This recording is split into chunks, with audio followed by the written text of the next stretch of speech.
Want to know how to use Grok on X and start creating images? Here's how.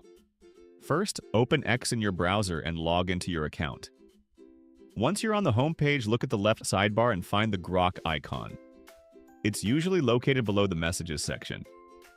Click on Grok to open the AI assistant. Inside the Grok page, choose the option to create images.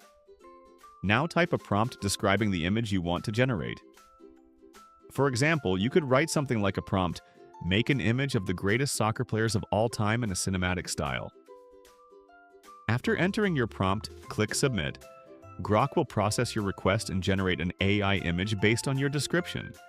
You can save the generated image, copy it, or even post it directly. You can also edit the image. For example, I can modify the prompt to remove Pelé from the picture and add Cristiano Ronaldo instead, then submit it again. And just like that, the image updates, Pelé is removed and Cristiano is added. And that's it. You can now create images using Grok directly on X. If this video helped you, don't forget to like and subscribe for more quick tech tutorials.